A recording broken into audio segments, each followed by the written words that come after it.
Bienvenidos y bienvenidas al programa Sobre la Mesa, una producción del Centro de Investigación y Estudios Políticos y el canal UCR.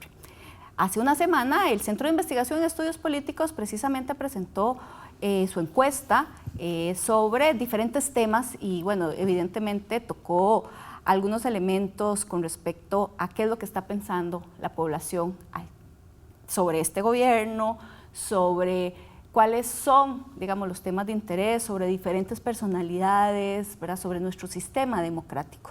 Por eso es que hoy quisimos aprovechar la oportunidad de no solo hablar de la encuesta y los resultados de la encuesta, que ya probablemente los han podido analizar en diferentes espacios, sino qué es lo que nos dicen también esos datos a la luz de nuestra democracia, qué es lo que eso está significando, más bien desde la lógica de los valores democráticos que se supone que queremos construir. Por eso hoy acá en Sobre la Mesa estamos discutiendo el tema con Gustavo Román. Él es del Tribunal Supremo de Elecciones, específicamente del IFET. No, más bien del Tribunal Supremo de Elecciones en general. En general, sí. Muchas gracias por la invitación, encantado de estar en Sobre la Mesa con ustedes y con la audiencia de Canal UCR. Bueno, también contamos con Charo. Ella es precisamente del equipo del CIEP que está elaborando las encuestas y que, bueno, elaboró la encuesta que vamos a analizar hoy. Muchas gracias. También contamos con la profesora Laura Álvarez. Ella es docente universitaria e investigadora psicoanalista. Muchas gracias por la invitación. Y bueno, y finalmente, no menos importante, con Carlos Brenes, que ya ha sido acá en Sobre la Mesa, precisamente del equipo del CIEP en los estudios de opinión. Hola Marcela, muchas gracias por estar en casa de nuevo. Bueno, y para iniciar, entonces vamos a ver una cápsula que no preparamos el equipo de Sobre la Mesa, sino es una cápsula que le agradecemos a los compañeros de interferencia de las radioemisoras de la UCR que nos permite utilizar en el programa de hoy.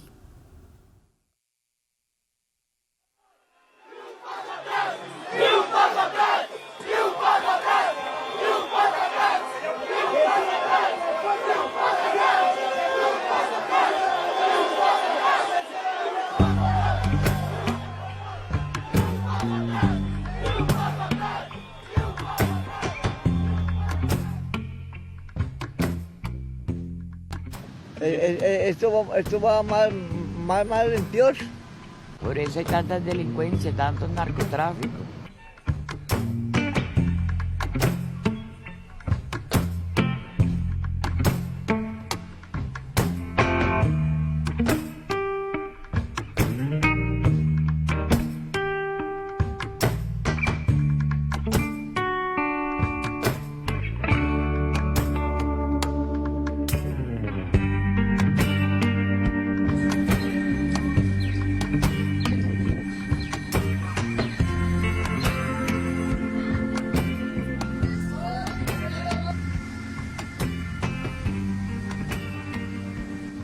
A mí me costó casi 6 meses conseguir un trabajo fijo. Ahorita estoy trabajando en algo que no es fijo, pero por lo menos ahí va saliendo uno. Ha aumentado significativamente. Todo ha aumentado, todo. Digamos, desde unos 2 años para acá, ya todo ha sido, tienen aumento. Lo que están estáticos son los salarios. Creo que nos están apretando mucho, nos están desvalorizando, yo creo que nos están humillando como pueblo. En realidad, yo siento eso, yo siento que estamos perdiendo el Estado de Derecho.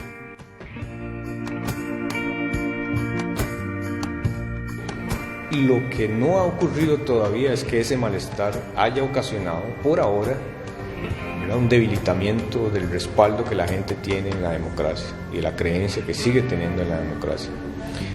Todavía hay una reserva importante de apoyo a la democracia que de alguna forma contrarresta el malestar de la gente.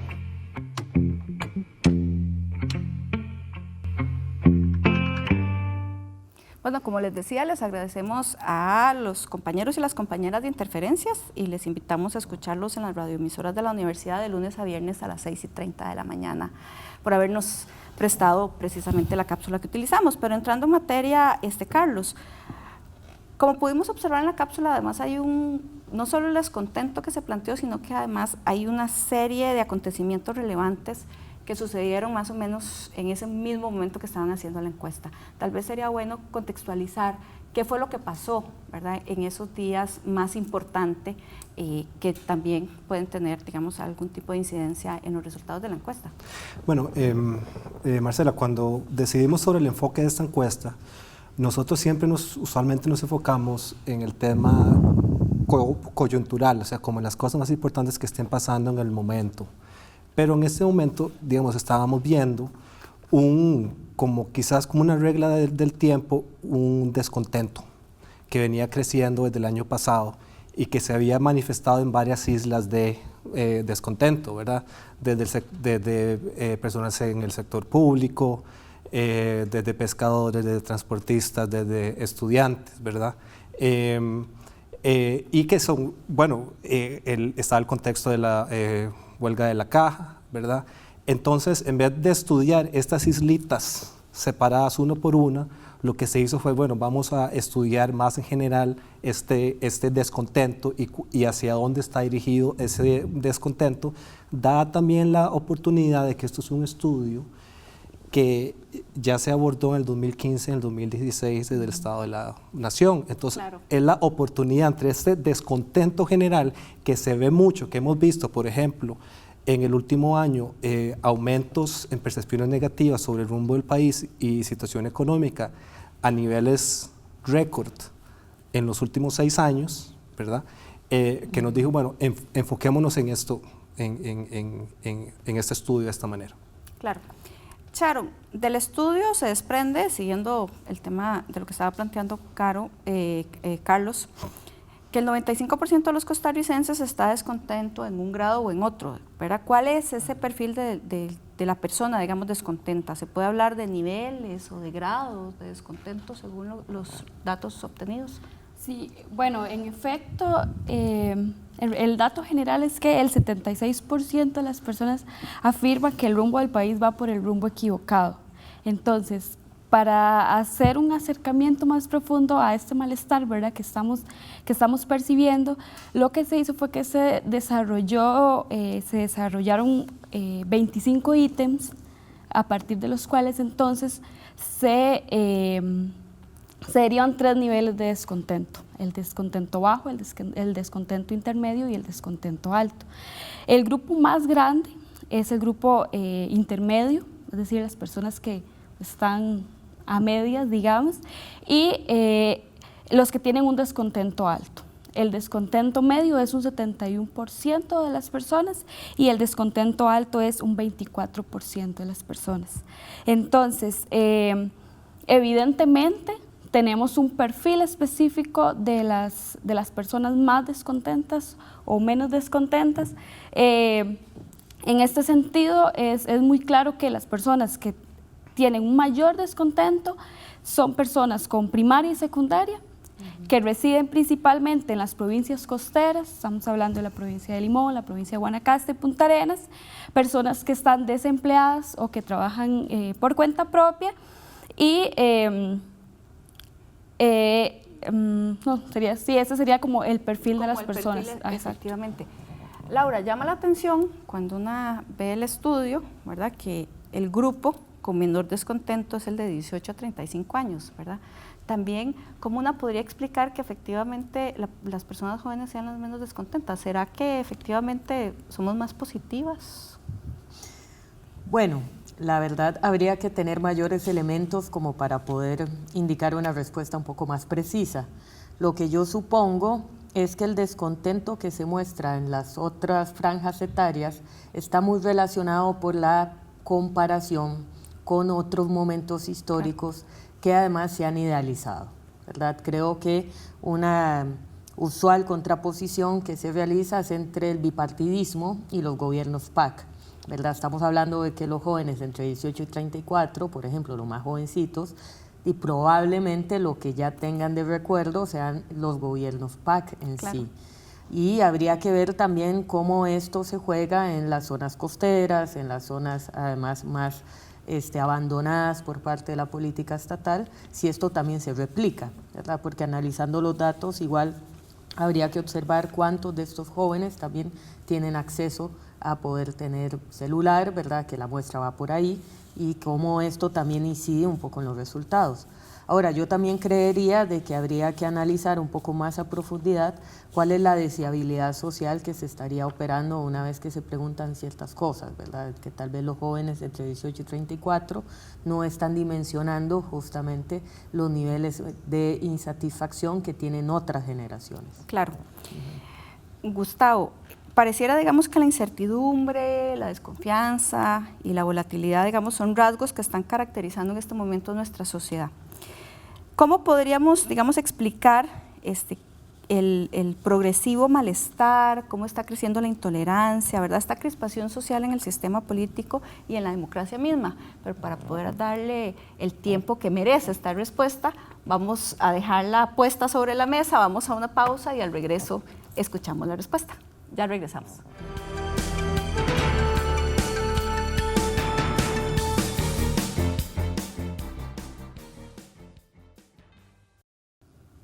Continuamos acá en Sobre la Mesa. Antes de ir a una pausa, estábamos precisamente analizando los datos de la encuesta con respecto al descontento, y yo le preguntaba precisamente a Gustavo Román del Tribunal Supremo de Elecciones, ¿verdad?, ¿por qué es que se está generando esta desconfianza, ¿verdad?, cómo también está aumentando el malestar, la intolerancia, toda esta, digamos, crispación con respecto a nuestro sistema político y cómo afecta a nuestro sistema democrático también. Claro. Creo que es importante primero ponerlo en contexto y entender que esto no es un fenómeno exclusivamente costarricense.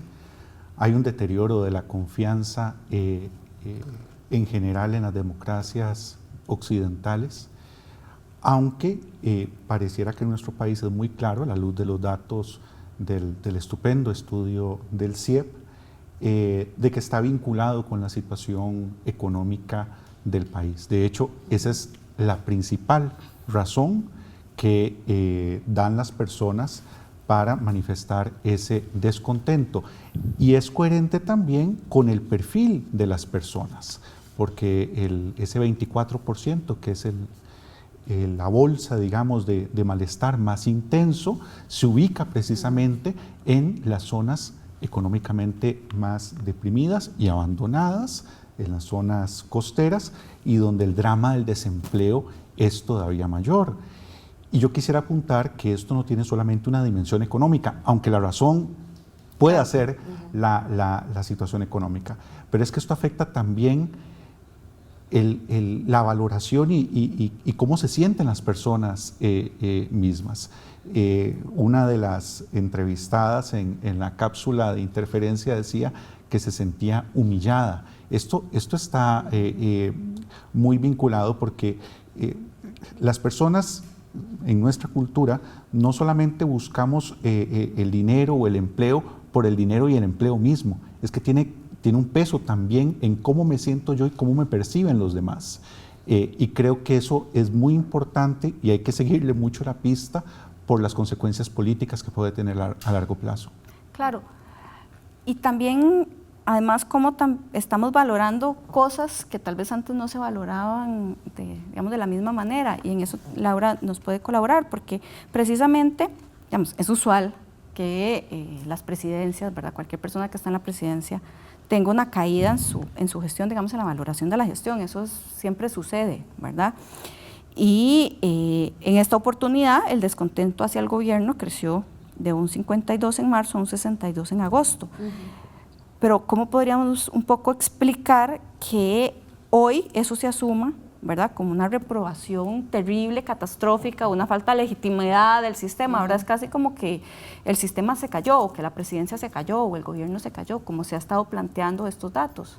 Sí, en ese sentido, pues la encuesta desgraciadamente no sorprende, ¿verdad? Lo que tenemos es un indicador que es palpable en las calles, de que las personas, la ciudadanía en general no está observando que el gobierno esté resolviendo demandas inmediatas. Hay mucha crispación por parte de muchísimos sectores sociales, con toda razón. Es decir, la gente puede percibir perfectamente de que la reforma fiscal fue regresiva, de que ha habido una incapacidad de escucha a diferentes demandas. Por ejemplo, estrategia de comunicación no ha sido la más idónea, por no decir otra cosa. Por no decir que no existe estrategia, digo, ups, perdón. Exactamente, creo que ha sido bastante torpe el gobierno para intentar acercarse a la población y explicarle lo que en realidad no parece quedar claro, que es cuáles son los objetivos.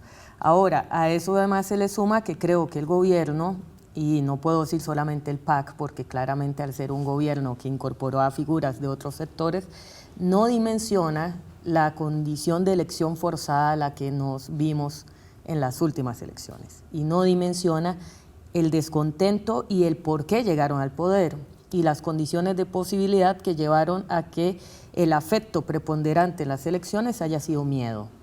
Sí, claro. Y en ese sentido, todo ese miedo que estaba circulando, en algún momento se pretendió que iba a ser mínimamente tramitado.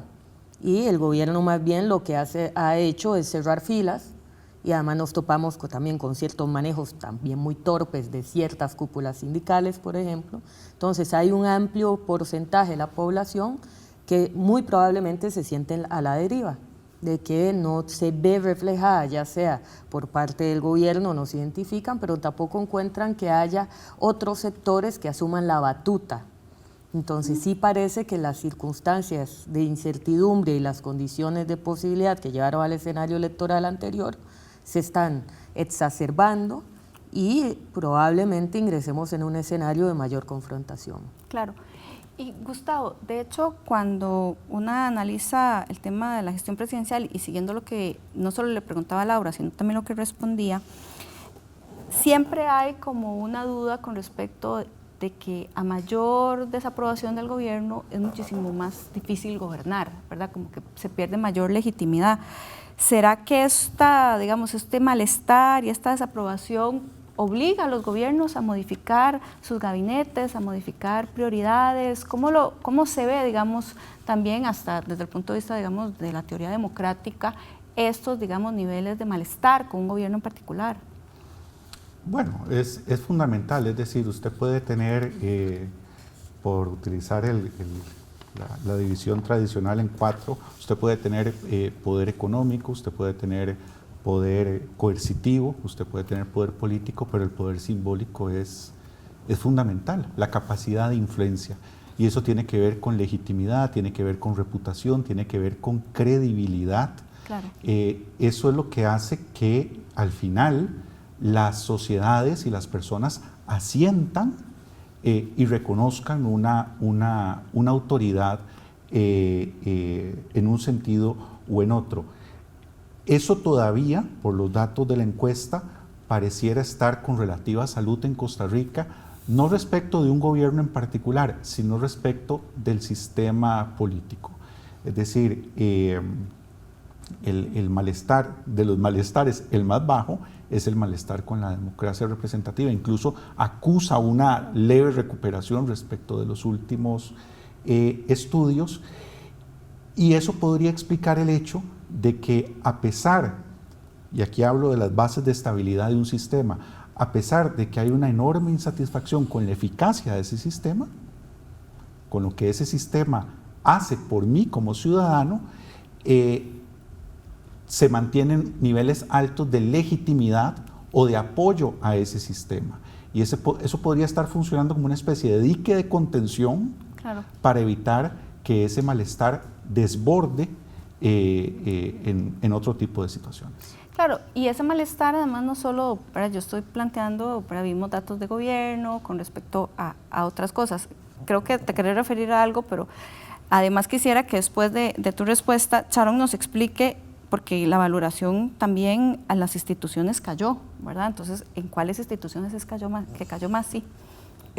Yo sí creo que tenemos que tener precaución a la hora de tomar los resultados relativos a la valoración de la democracia, principalmente porque, y esto ya ha sido documentado históricamente, no solamente mi trabajo, sino muchísima gente lo ha visto, de que usualmente las personas se identifican en este país con una noción de democracia mínima. Y una noción de democracia mínima, además de corte liberal, no necesariamente brinda los mínimos en términos económicos y sociales para generar un poco más de satisfacción. Eso por un lugar. Por el otro, al estar asociado tan fuertemente la idea de ser democrático con una identidad nacional, usualmente la gente va a decir que está a favor de la democracia. Ahí habría que tratar de dilucidar cómo están entendiendo esa democracia y a quiénes cubre, porque eso también es muy importante, sobre quiénes estamos hablando de que hay libertad y que hay igualdad. Bueno, sí, ese es un gran punto.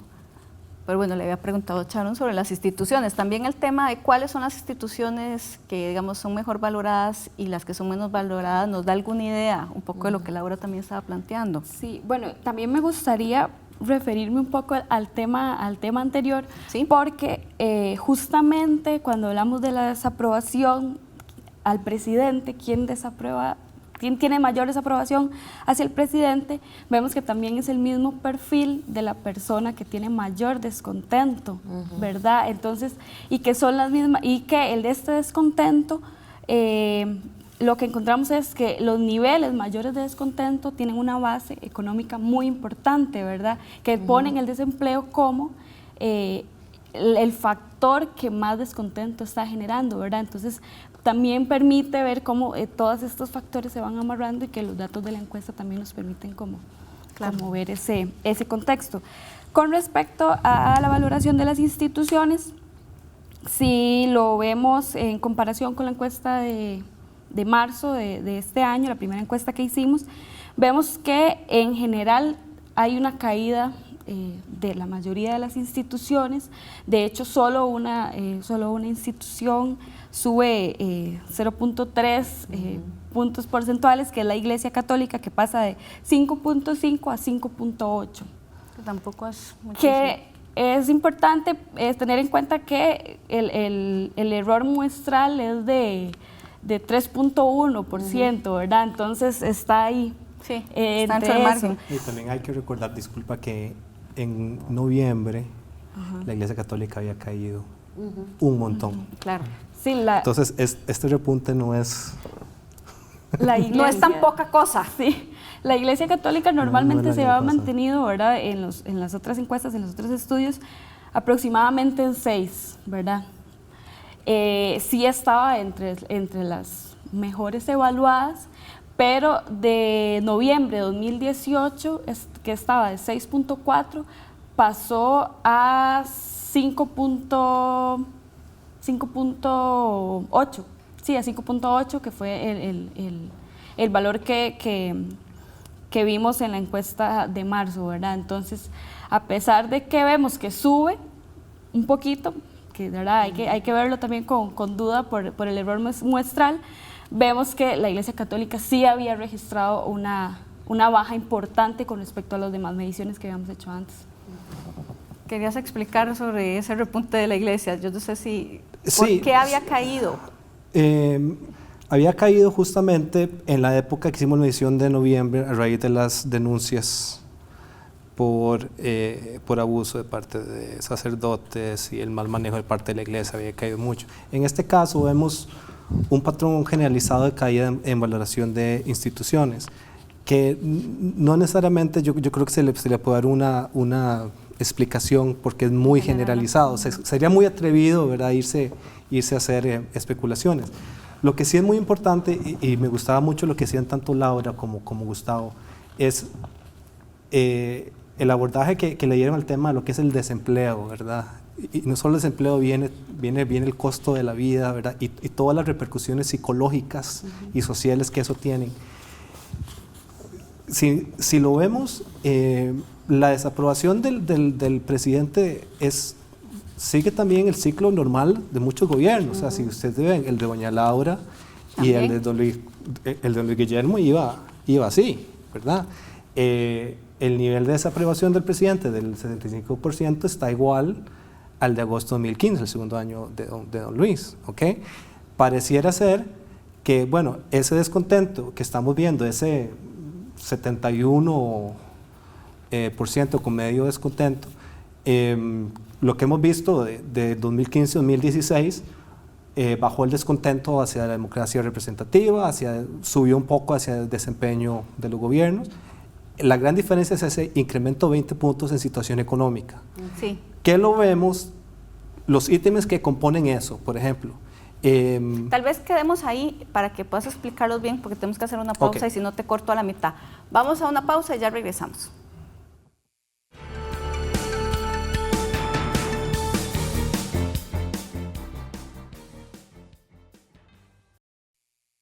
Continuamos acá en Sobre la Mesa analizando el último estudio de opinión del Centro de Investigación en Estudios Políticos. Antes de ir a una pausa, precisamente, Carlos nos estaba explicando que esa caída en la valoración de las instituciones no necesariamente tiene que ver con las instituciones per se, sino que está más ligada a factores económicos. Sí, digamos, a veces nosotros hemos hecho bastantes entrevistas, porque nosotros hacemos entrevistas para entender qué significa para las personas cuando les preguntamos ciertas cosas.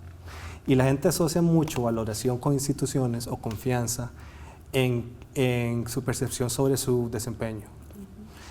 Tanto desde yo hago personalmente un trámite y espero que me lo cumplan y me lo hagan cuando sea, a lo que yo escucho o a lo que la prensa todos los días en su rol de perro guardián nos pasa diciendo tal institución no funciona, o hasta esta cultura generalizada de nada sirve. Ahora, eso no quiere decir, y esta encuesta les aclaro, que las instituciones no sean importantes, ¿verdad? La gente, ¿verdad? Lo que está diciendo es, tienen que hacer una mejor labor. Eso es una percepción, sí, ¿verdad? O sea, otras personas, ahí donde tal vez el gobierno falla en comunicación, en estar diciendo, bueno, en qué cosas se están trabajando, ¿verdad?, para mejorar ciertas cosas.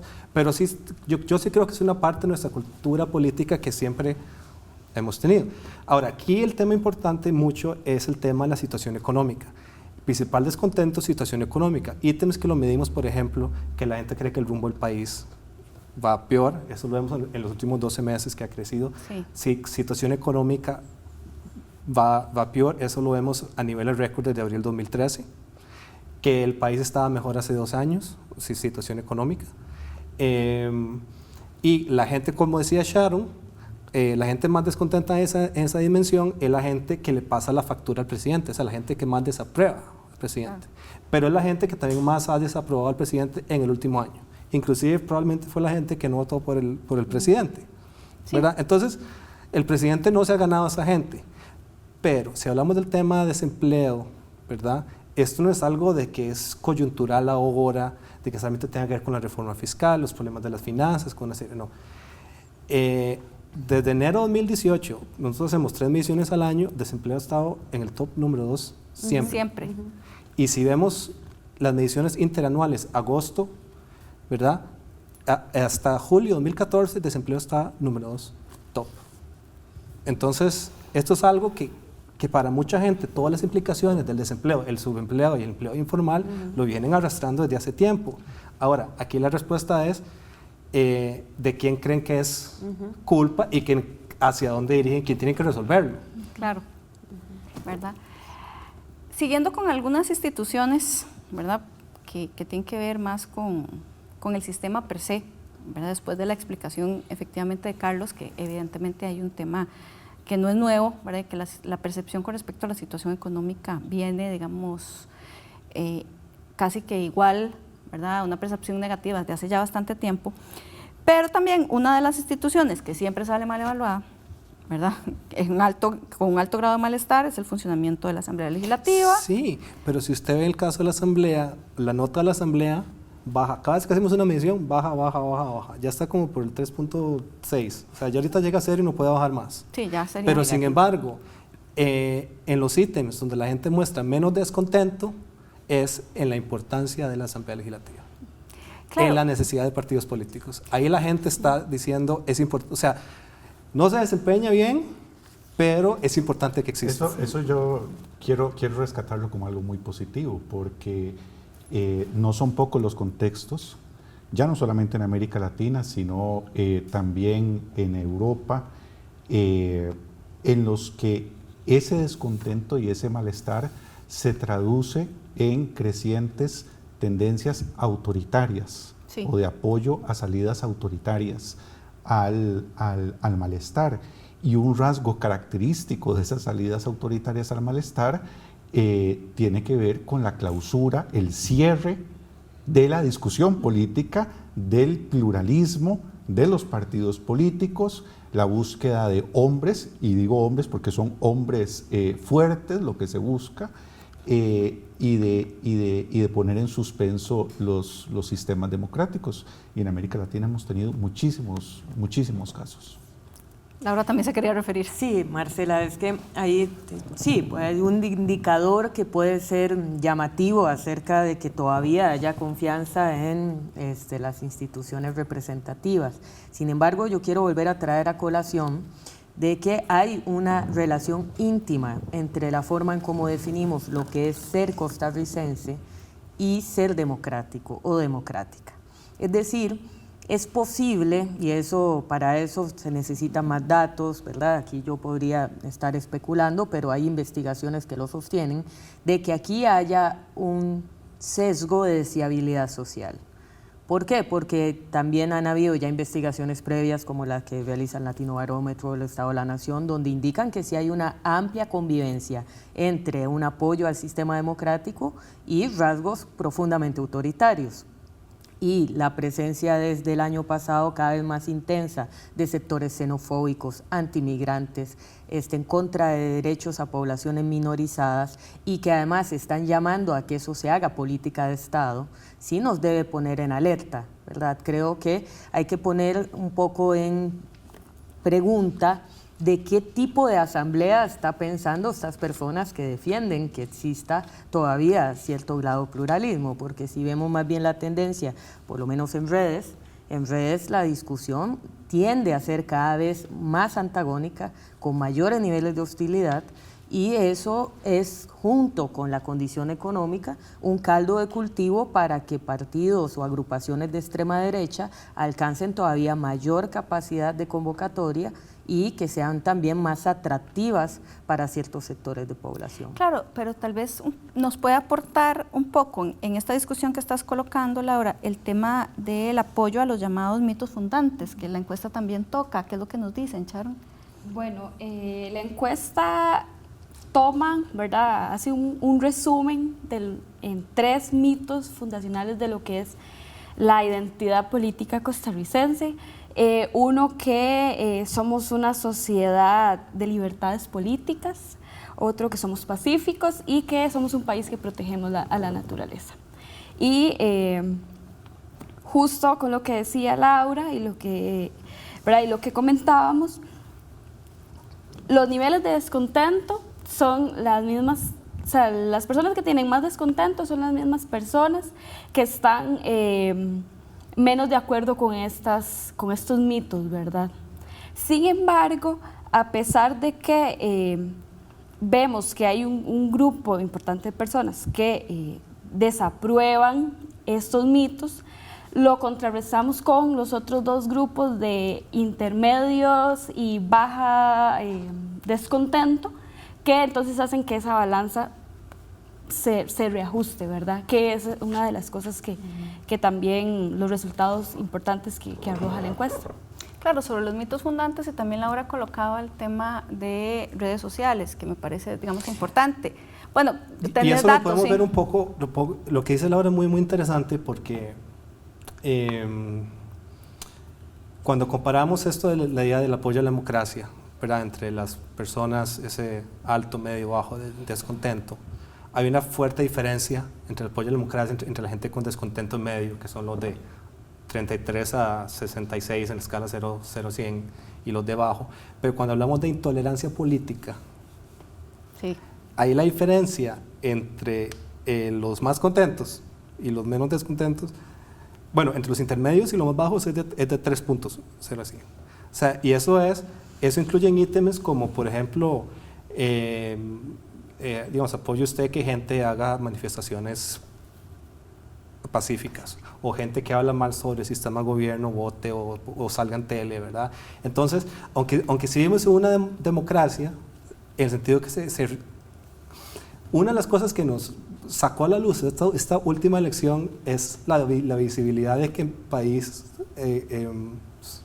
hay muchos tipos de gente, hay muchos tipos de grupos, Claro. ¿verdad? No se pueden visibilizar, no podemos vivir nuestras burbujas urbanas o de redes, etcétera, ¿verdad? Entonces hay mucho pluralismo. Y parte de una democracia es que ese pluralismo pueda expresarse y pueda también de una manera convivir, ¿verdad? Y que el Estado garantice la convivencia. Pero hay mucha intolerancia entre gente, ¿verdad? Diferente. Que eso se refleja mucho en lo que vos dijiste en las redes, ¿verdad? Que lo que es el hablar sobre política, ¿verdad?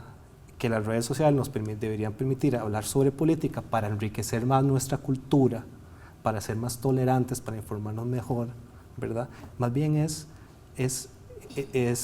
muy incivilizado, es muy hostil, ¿verdad?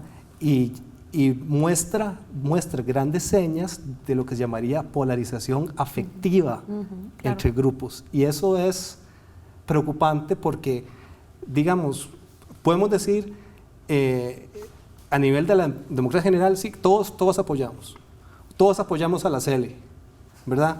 Pero cuando se viene entre Saprissa y la Liga... ya tenemos un conflicto grave. Podemos tener un conflicto. Entonces, a mí eso es lo que me preocupa. Sí, claro. La caída en la tolerancia era algo además que venía midiendo los estudios de la Universidad de Vanderbilt también desde hace bastantes años. Y yo creo que efectivamente tendríamos que tener cuidado con congratularnos en exceso con ese apoyo a la democracia sin escarbar un poquito más en cuál es el concepto, porque efectivamente puede convivir con niveles altos de intolerancia.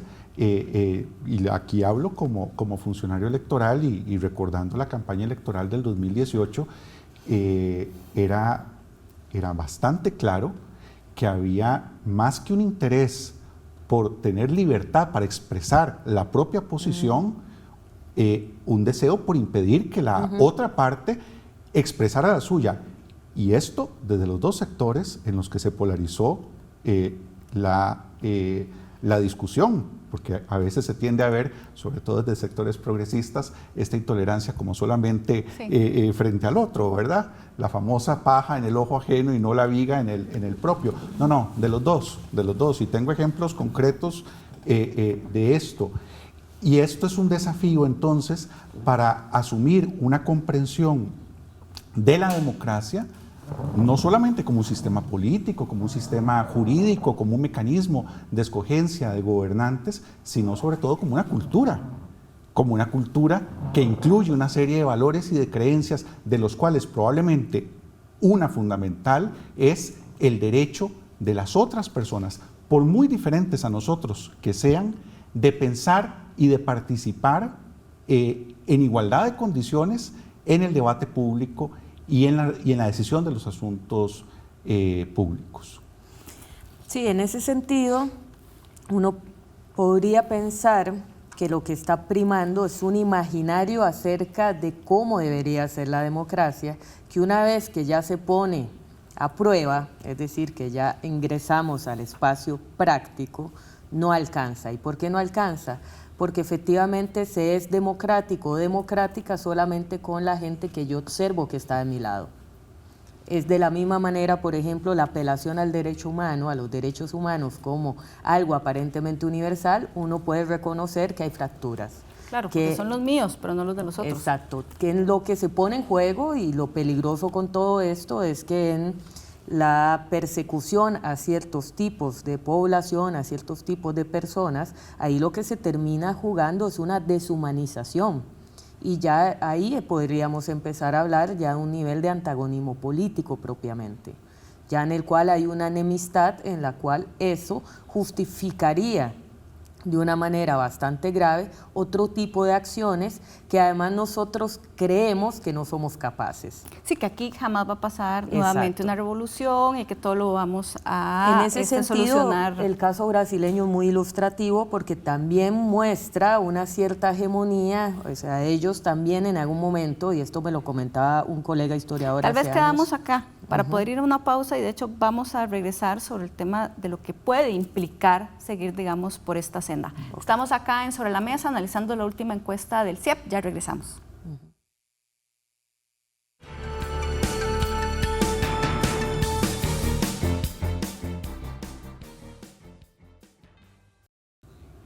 Continuamos acá en Sobre la Mesa analizando la última encuesta política, sociopolítica del CIEP. Antes de ir a una pausa, precisamente Laura nos estaba explicando también los peligros, ¿verdad? Y en un caso particular de lo que sucede en Brasil. Sí, lo que les comentaba es que en alguna ocasión se me compartió por parte de un historiador brasileño de que en medio de la crisis del impeachment a Dilma, lo que circulaba muchísimo era que el país era lo suficientemente democrático para soportar esa crisis. Y el escenario brasileño en este momento, pues evidentemente no es nada alentador.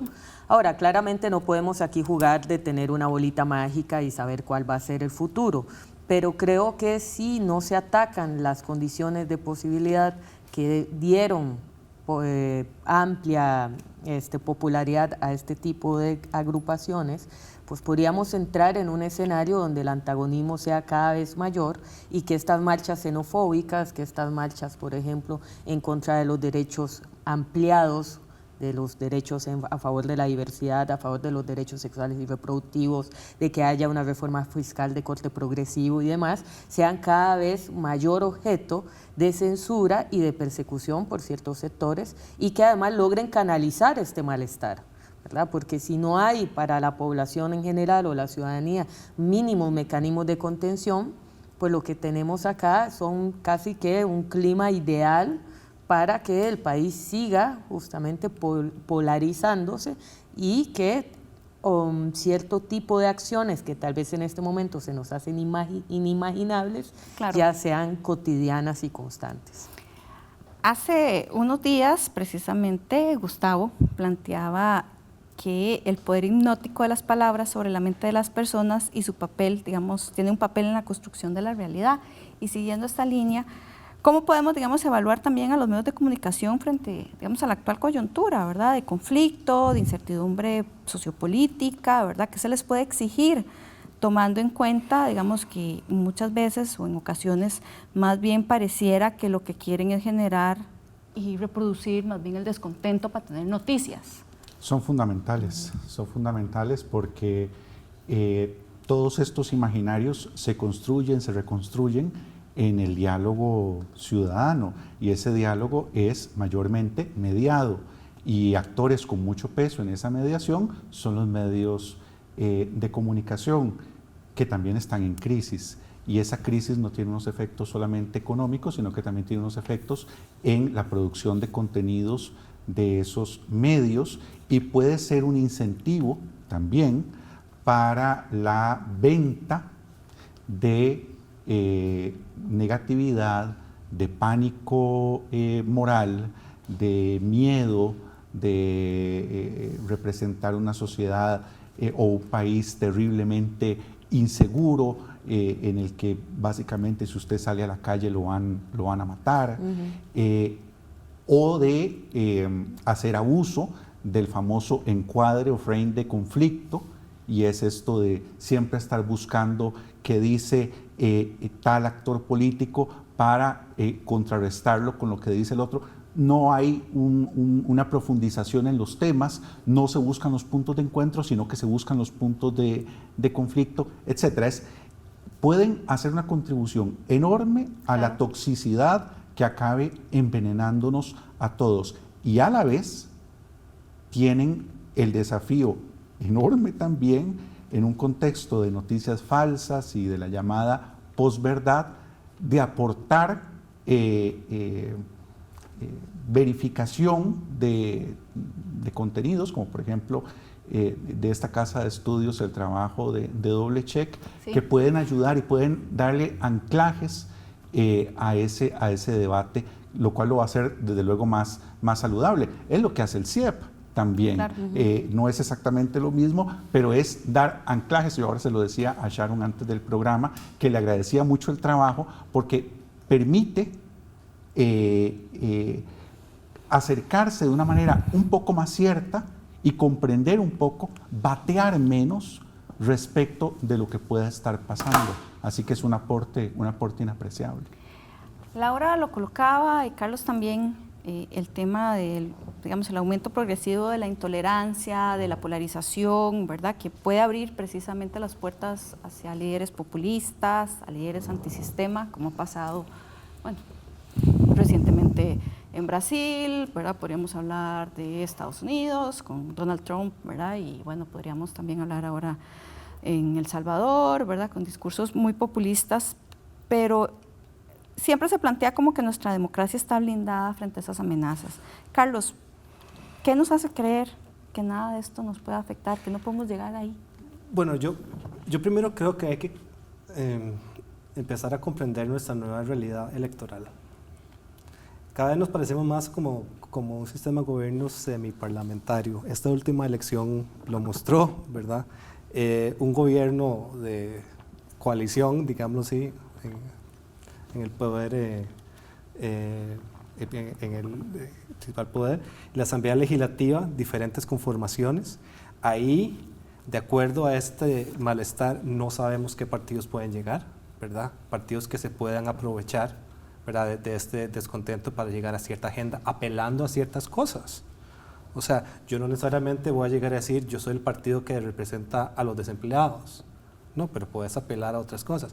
Ahora, entonces, en esos sistemas semiparlamentarios, muchas de las cosas que hay que negociar, ¿verdad? Puede ser, yo cedo, ¿verdad? Ante medidas que pueden hacerle daño a grupos con tal de que nos apoyes en esta otra cosa. Entonces, eso es algo que sí puede pasar en nuestro sistema electoral, más por ejemplo cuando ves, por ejemplo, partidos, 57 diputados, un partido oficialista con 9 diputados y un partido de evangélico con un montón. Pesan mucho, pueden pesar mucho a la hora de, ok, yo te doy apoyo a ciertas cosas y otras. Por otro lado, digamos, en el caso de, digamos, en Holanda, que yo lo estudié muchos años, ha habido un aumento con muchos países europeos de los partidos ultraderecha. Cada vez más obtienen más asientos en el Parlamento, ¿verdad? Entonces hay una gran preocupación.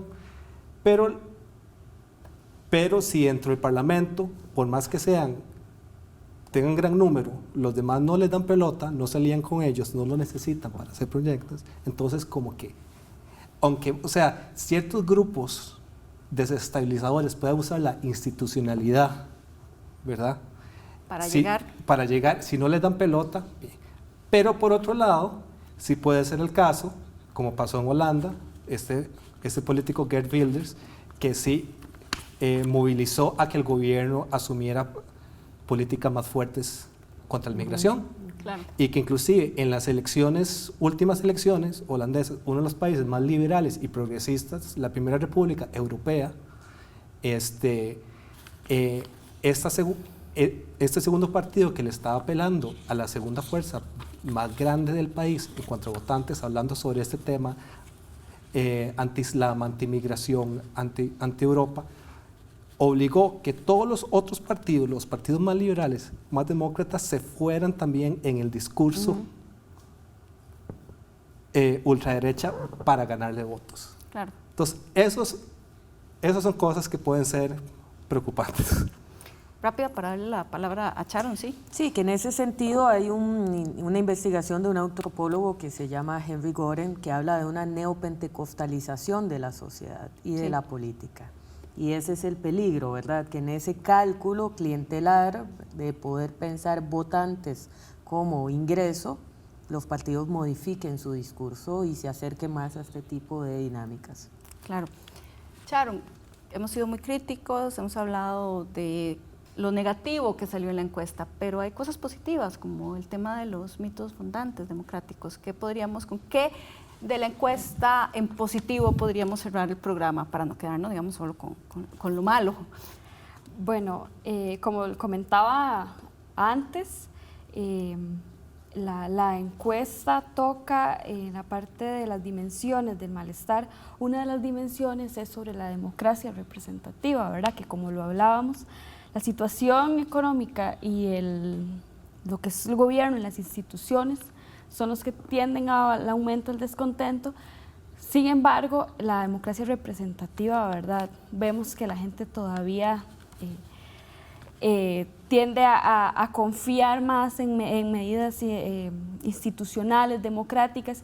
Igual lo vemos en lo que son la lista de las variables o de los factores de los 25 ítems que hablaba al principio para medir lo que es el descontento, que a pesar de que la confianza y en la Asamblea Legislativa, por ejemplo, o en el trabajo que hacen los partidos políticos, es de los que las personas tienen mayor descontento, están en los primeros puestos, por así decirlo, la gente sigue confiando en que las salidas que tenemos para afrontar la situación, o sea, de que siguen siendo importantes la labor de la Asamblea Legislativa y de que siguen siendo importantes los partidos políticos. Sí, que la institucionalidad sigue siendo la respuesta, por lo menos pareciera que esa es como la reflexión. Muchísimas gracias, Gustavo, Sharon, Laura, Carlos, por estar acá en Sobre la Mesa, y a ustedes en sus casas por habernos acompañado en este programa de Sobre la Mesa. Les esperamos la próxima semana.